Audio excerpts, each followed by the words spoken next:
Welcome back to Cerulean Cave. We're just about done with our first trip into this place. So I'm heading towards the exit right now. There's a little shortcut that I'm taking. It's a one-way path, though, because there are a few jumping ledges near the end. So that means you can't get back to this ladder that I went through near the end of the last video. You can't go back there really quickly. You have to go all the way around the regular path. By the way, something that I have no choice but to know now is that Ash Ketchum, unlike what I said in the last video, was indeed in a video game, namely Pokémon Puzzle League. Now, I didn't know that because, well, I've never played it. I just assumed it was Red, but apparently it's Ash, and it's the only video game Ash Ketchum was ever in, so if you really want to be anal about it, Pokémon Puzzle League was such a great game that the Guinness World Records saw fit to put him in the top 50 video game characters list that they made. Just wow. Okay, now, Tyranitar, level 62, Raikou's lagging a bit behind, there we go. Also, something else that I wanted to point out, as I said, it's something that I have no choice but to know now, because I got so many comments telling me about it. It's just, you know, no, I'm not even gonna bother. I already talked about it more than enough, and I'm in a good mood. Just know that usually, if you're going to make a comment like that, correcting a mistake of mine, it's very likely that someone else will have done it before you. So just so that I don't have to waste my time reading the same comment 45 times. So, we are now out of the Cerulean Cave. I'm going to head back in there in just about a moment. I'm just going to head over to the Pokemon Center, though, to heal my team, make some adjustments. Off the top of my head, I'm going to need Houndour to catch Mewtwo, of course. I'm going to need to keep Wooper because of Flash. I'm going to need to keep Bibarel because of its HM Slave capabilities, which are most welcome, especially since there are a few items in the basement that require rock climb to get to, so that I'm going to take care of that at the same time. And as for the other three, I'm going to go with 3 of my regular team members. I'm probably going to be going with Lugia to weaken Mewtwo with Aeroblast, though if it doesn't turn out too well, I'm going to have 2 other team members to do the job in case there's a problem. It's not like Mewtwo's that big of a problem anyway, because apparently, as I said before, Psycho Cut is its only attacking move, and other than that, it's got Power Swap, Guard Swap, and Amnesia. And so, other than swapping potential Amnesia boosts around with Guard Swap, these moves won't really be doing much, unless, of course, it sets up with Amnesia while I'm weakening it. So, as I said, I'm gonna need Houndour. I can do without Tyranitar, I guess, and I also need to make room for Lugia, so I'm gonna get rid of Gengar, I guess. It's not like I'm gonna be putting that Mewtwo to sleep, it's not part of the plan, so I can do without Gengar. Of course, if I'm just gonna check something. I'm just gonna check that I have everything I need. Yep, I do. I just wanted to check to make sure, because it would really suck to, for example, get to Mewtwo and realize Houndour isn't on my team, but I wasn't sure I was paying enough attention when swapping things around, so just wanted to make sure. By the way, as a side note, in the very near future, I won't be able to use my LPs as rant time anymore, so I've been thinking about what to do instead, and I'm thinking I'm going to be setting up a blog somewhere. I'm not exactly sure when I'll do that, but I guess when the need arises, I suppose, and I'm going to let you know where that is when I've decided on, which site to use, as well as, stuff like that.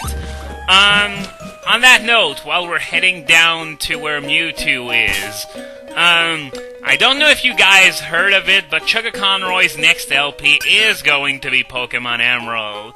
Now, this guy seems to carry a curse where whenever someone else already did a game that he's currently LPing, you know he's got wild and crazy fanboys, and as such, those fanboys tend to call those people Chuggaconroy ripoffs. So I remember I had 2 or 3 people calling me a Chuggaconroy ripoff for doing Pokemon Crystal, even though I already did it years before he did, and it's going to be the same thing for Emerald. I'm going to have started my own LP of that game almost exactly 2 years before he does. Okay, whoa, sorry about that. I wasn't really going the right way. And anyway, it's also been confirmed that he's going to be using Torchic as his starter, though I guess it's not that much of a surprise there, because Torchic is the most common starter in LPs of Ruby, Sapphire, Emerald, mostly because it's much better than Sceptile, and well, Swampert is really good as well, but there's the fact that the water type is much more stacked than fire or grass. There isn't a single other fire or grass type that I would want to use that's in the Hoenn Dex, whereas Sceptile and Blaziken are pretty much forever alone. If you remember, I use Milotic in my Emerald LP as my water type of choice. Of course, it's not for everyone, because Feebas is really hard to find and really hard to evolve. If you remember, I had to restart my game at the beginning until I got a trainer ID that would allow me to get the kind of berry that I need to be able to evolve a Feebas. So, yeah, not for everyone, but nonetheless, Blaziken is pretty kick-ass, so I wouldn't blame anyone for starting with it. As I said, it is the most common starter in Generation 3 LPs. But, yeah, I'm bracing for a huge amount of uncalled-for rip-off insults and stuff like that. It's gonna be especially bad if, say, for example, he decides to sing Hallelujah! You know, in that scene where Rayquaza comes out of a hole in the clouds to pacify Kyogre and Groudon. At that point, I'd be pretty much screwed if he decided to do that. And, you know, there's also the possibility that one of my LP videos would end up in the related videos of his own LP, like, you know, what happened with his Crystal LP, where one of my own Crystal videos ended up being in his related videos, and that more or less ended up putting me on the map, because that was the point where my subscriber number really started going up substantially, and you know what? I'm not really worried about the influx of noobs that this might provide. This has already happened before. I'm more than capable of getting rid of them as I go, and, you know, keep the subscribers that are actually doing something productive with the channel, as well as those who don't say anything. I can't really blame someone for not saying anything. It's better to not say anything and leave people in doubt as to whether you're stupid or not, than to open your mouth and confirm their doubts. But yeah, remember that path that I didn't go through in that first trip through Cerulean Cave? The one where I said going up leads to Mewtwo, so I'm not going to do that yet. Well, I did just that now. From that ladder that I took, you go up and right, and that's the path that leads to Mewtwo. It's fairly linear from here on in until the next ladder. Though the basement, there are a few ways to go through the basement, depending on whether you have rock climb or not and stuff, but it's nowhere near as messy and complicated as this floor I'm on. But back to what I was talking about, one last thought on this. You know, if I end up getting a huge surge of subscribers again, I'm prepared. It happened before. I'm prepared to face that, and I'm having a positive outlook on things. And if that happens, then I say to 10,000 and beyond. But there's no guarantee that this will this will happen, and in fact, I'm sort of hoping that it doesn't. But if it is, then I'm more than adequately prepared for that. Now, yeah, way to interrupt me, game. I was about to say this is the ladder that's going to lead all the way down into the basement, but we're going to have to wait a little longer for that. Yeah, as I've been saying before, Mewtwo only has one offensive move in Psycho Cut. That's why I'm using Lugia to tank that, because it already has great defenses and a resistance to that move in the first place. It's probably gonna sting a bit though, because I'm dealing with a level 70 Mewtwo, which is much higher than anything I have bar Who. And I'm not too keen on the idea of using Who because of the risk that I could simply do too much damage, especially with the burn from Sacred Fire and stuff. I'm much more comfortable using Lugia, which is going to be able to do a better job at tanking than Who. Don't worry, I've already thought everything through, but yeah, Mewtwo, it's... I don't want to say it's going to be easy, because the fact that I'm not going to be putting up to sleep puts me at a disadvantage. All I'm going to be doing is going to be throwing ball after ball after ball while I have my level 15 or so Houndour completely wall level 70 Mewtwo. It's going to be fun to see, but otherwise it's going to be pretty repetitive.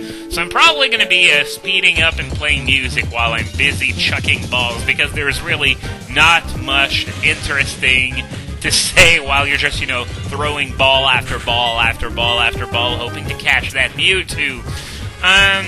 Something that's rather interesting, however, is that after I catch Mewtwo, I've been toying with the idea of keeping Zapdos and Moltres for near the end of the LP, because catching these two isn't going to be worth a single experience point, and it would probably technically be a better idea to take these two on when my levels are a bit higher. But I don't know. I'm feeling okay with the idea of going for them immediately after Mewtwo. The problem with those guys is that they have moves that are specifically designed to piss me off. For example, Zapdos has got Agility and the Discharge, which has a 30% paralysis rate, which means it's going to be a lot tougher to actually put it to sleep. It's going to be annoying as hell. You guys should really like this, and this is part of the reason why I think, oh great, a Magneton. You know what? I'm going to run away from this thing, because I failed to bring anything with me in order to be able to take those things down. And rather than risk taking a lot of damage from this thing, it's just a better idea to run away. But yeah, the idea behind me doing this as soon as Mewtwo is caught is that, well, you guys love to see me rage, so it should be fun at least for you guys. And Moltres is also going to be pretty aggravating, because it's got Safeguard, which gives a status immunity for a few turns. So that's another Pokemon that's going to be really hard to put to sleep. I've been toying with the idea of maybe using Zapdos' Discharge in order to try and paralyze it before Safeguard kicks in for whatever reason. But I guess we're not there quite yet, so there is no sense in overthinking things just yet. So, with all that being said, now you have a pretty good idea of what's coming up in this LP in the short term. So I'm just going to be killing this Golbat, and after that, I'm going to be on my way. That's going to be all for today. So join me next time when the easy part becomes officially over. I'm going to try to catch Mewtwo.